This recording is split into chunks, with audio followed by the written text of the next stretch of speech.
চিকন হাড়ের টুকরো বাড়িয়ে দিল।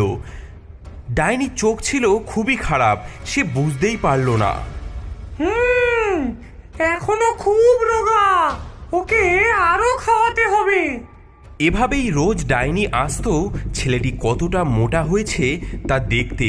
এদিকে ছেলেটিও চালাকির সঙ্গে সেই হাড়ের টুকরো সেই ডাইনিকে দেখাতো। এভাবেই 1 সপ্তাহ পার হয়ে গেল। ডাইনি ক্রমশ অধৈর্য হয়ে পড়ল।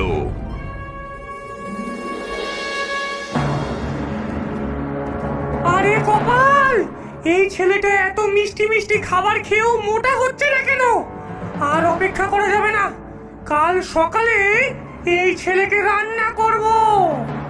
বাঁচাও, বাঁচাও, কেউ আমাদের এই ডাইনির থেকে বাঁচাও। কি বিড়বিড় করছিস? যা যা, উনুন গরম কর, কাল ভোরে তোর ভাইকে তাতেই ফেলে দেব।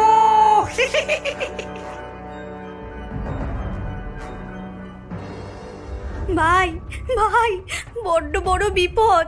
ওই ডাইনি বলছে কাল তোকে রান্না করবে। ঘাবড়াস না দিদি, আমার কাছে একটা বুদ্ধি আছে, শোন।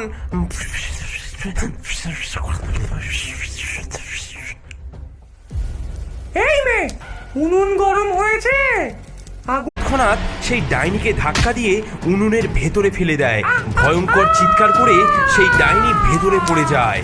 ওরে ওরে, ওরে ওরে, বাঁচা বাঁচা, ওরে হতচ্ছাড়া, তোরা কি করলি? উড়ে গেলাম, চলে গেলাম, বাঁচা। ওরে বচ্চার ছেলে মেয়ে, বাঁচা আমাকে, গেলাম রে। হয়ে গেছে, হয়ে গেছে ভাই, আমি ওই দুষ্টু ডাইনিকে উনুনের ভেতরে ফেলে দিয়েছি। হ্যাঁ, সাব্বাস সাব্বাস দিদি, এবার খাঁচার চাবিটা খুঁজে বের কর। গুড়িয়া ডাইনির ঘর তন্ন তন্ন করে খুঁজে চাবি বের করলো। হারুনকে খাঁচা থেকে বের করে আনলো। তারপর ঘর খুঁজতে গিয়ে দেখলো অবাক কাণ্ড।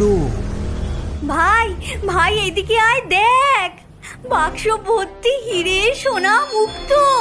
হ্যাঁ, বুড়ি সব শিশুদেরকে এতদিন ধরে এনে খেত, আর আর তাদের সোনা দানা এইখানেই লুকিয়ে রাখতো। কিন্তু কিন্তু এবার আমরা বাড়ি যাব কি করে? আমরা পথ তো জানি না। ভয় পেও না, আমি তোমাদের বাড়ি ফেরার পথ দেখাবো। আবার সেই পাখি, এবার আমরা বেঁচে যাব। পাখিটি সামনে সামনে উড়তে থাকে আর সেই দুটি বাচ্চা তাদেরকে অনুসরণ করে। কিছু দূর যেতেই একটা বড় নদীর